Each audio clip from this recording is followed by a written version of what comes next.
Kalian pernah nggak sih ngerasa pusing banget pas nonton video belajar yang isinya teks panjang, gambar numpuk, plus suara guru ngejelasin nonstop?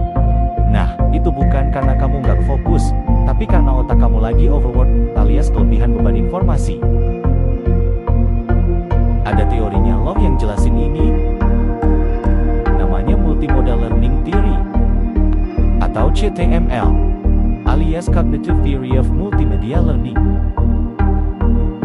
Teori ini bilang kalau otak kita belajar lewat dua jalur utama. Pertama, lewat mata alias jalur visual. Dan kedua, lewat telinga alias jalur auditori.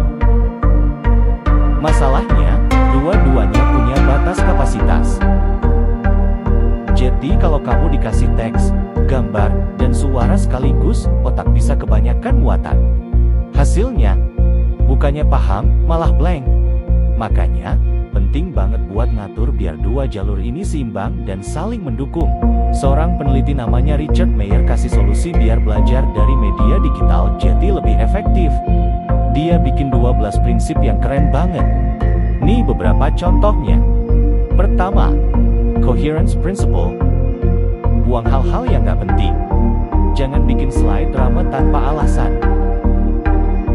Kedua, Signaling Principle. Kasih tanda atau visual cue biar fokus kita nggak kemana-mana. Ketiga, Segmenting Principle. Bagi materi jadi potongan kecil biar otak bisa cerna pelan-pelan. Keempat, Modality Principle. Gunakan gambar dan suara daripada gambar plus teks panjang. Kelima, Personalization Principle. Jelasin pakai gaya ngobrol santai, bukan bahasa kaku kayak buku pelajaran. Keenam, Voice Principle. Gunakan suara manusia yang lebih gampang diterima otak. Nah, yang menarik, menurut Mayer, nunjukin wajah guru di layar belum tentu bikin belajar lebih baik. Suara aja biasanya udah cukup, asal jelas dan engaging. Kelebihan dan kekurangan Multimodal Learning Theory. Kelebihan teori multimodal pertama, belajar jadi nggak boring karena pakai gambar, suara, dan gerakan. Kedua, bikin ingatan makin kuat. Ketiga, cocok buat semua tipe pelajar. Tapi, kekurangannya, risiko overload bikin pusing. Butuh teknologi yang nggak selalu ada, dan kadang malah bikin fokus buyar kalau nggak pas pasanginnya. Jadi intinya, belajar dari video atau bikin konten edukatif itu bukan soal banyaknya efek visual atau tulisan keren, tapi gimana dua jalur utama otak, mata, dan telinga bisa kerja bareng tanpa ngebuat overload.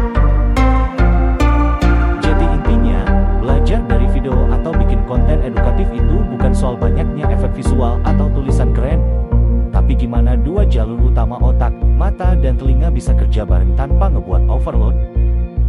Kalau kamu bikin konten belajar, ingat 3 kata aja: simple, fokus, dan relevan. Belajar itu harus ringan buat otak, tapi tetap bikin nyantol di pikiran. So, yuk desain pembelajaran atau konten edukatif yang bukan cuma keren, tapi juga efektif buat kita semua.